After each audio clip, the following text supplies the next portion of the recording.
السلام عليكم ورحمة الله وبركاته. النهاردة ان شاء الله هنعمل بط. احنا مربيين بط عندنا في البيت، ما بنشتريش حاجة من بره. مسكنا ذكر حلو كده فضلة خيركم. بسم الله الرحمن الرحيم، اللهم صل على النبي. اهو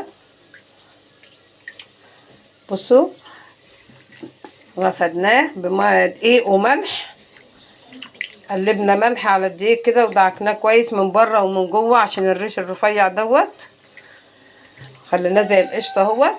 بصوا جميل ازاي، ونقعناه في ميه وملح وخل، شويه خل.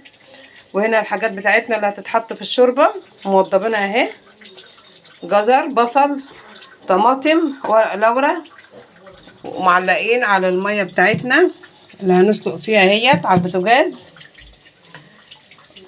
وهنعمل جنبه ان شاء الله محشي بتنجان، كرنب، فلفل. بنخدع على المحشي اهوت. لازم البصل بتاعك يبقى كتير في المحشي عشان يبقى حلو.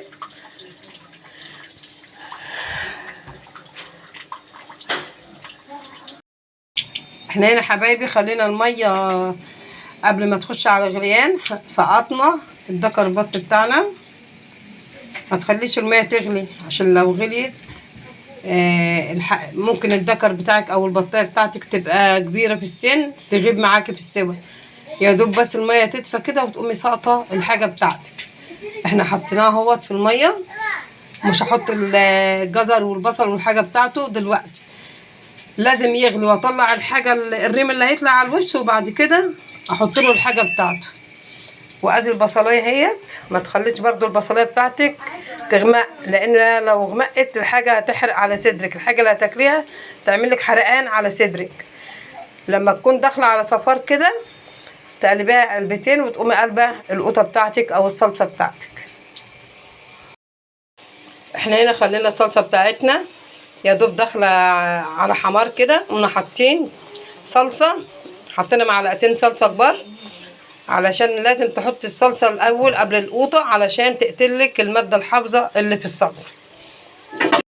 احنا هنا خدنا ضفنا القوطه بتاعتنا على البصل بتاعنا، وهنحط معلقه هريسه اهيت من اللي احنا كنا عاملينها اهيت. الهريسه دي بتبقى جميله في المحشي، في المكرونه، في كل حاجه، طعمها جميل، بتودي الحاجه في مكان تاني خالص، بيبقى جميل جمال ما تتوصفش بجد. هنا حطينا الميه بتاعه الكرنب اللي هنسلق فيها الكرنب، هنحط فيها كمون، ملح دوت. لو هتخزنيه ما تحطيش ملح، حطي كمون بس وشويه سكر. لو هتخزنيه، انما هتعمليه دلوقتي حطي ملح، حطي كمون، واتكلي على الله.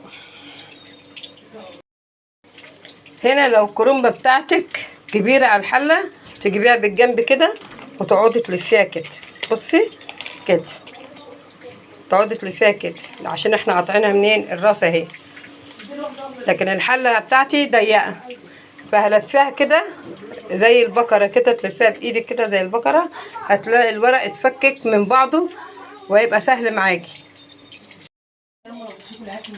ادي حبايبي البطايه بتاعتنا غليت اهيت. هنبدا بقى نحط ايه، نحط كام نقع ملح اهوت، دوت بحوشه عندي اهوت، نحطه في الشوربه. نحط بقى الايه، البصل، القوطه والحاجه بتاعتنا اهي، هنحطها في الشوربه دي.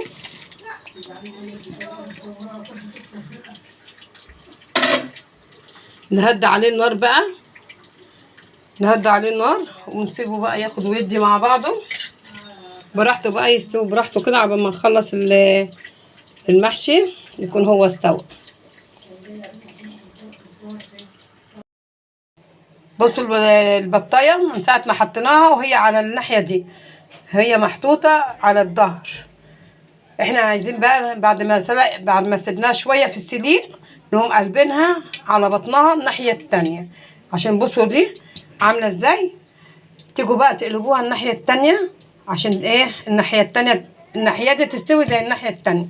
بصوا اهي، بصوا خلينا ايه اهي، خلينا الظهر من فوق والبطن من تحت عشان يبقى سواء كله زي بعض. وادي يا حبايبي الدكر اهوت البطه اللي قلنا عليها اهيت. جبنا شويه صلصه حطينا فيهم التوابل بتاعتنا، كمون، فلفل، كزبره، فلفل اسمر. هي كده كده داخلها زيت فما تحطيش زيت تاني. ودهنا الدكر بتاعنا وهندخله تحت الشوايه وهوريهولكم. حبايبي البطه اهيت بعد ما خلصناها حمرناها تحت الشوايه اهيت، وعملنا المحشي بتنجان وكرنب وفلفل، واحسن من ده ومن ده اللمه الحلوه، لمه الحبايب حلوه حوالينا. اتفضلوا معانا والسلام عليكم ورحمه الله وبركاته.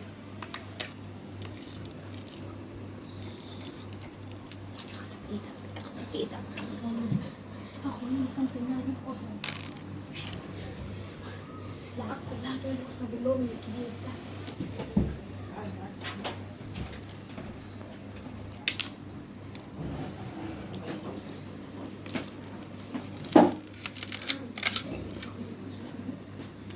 طبعا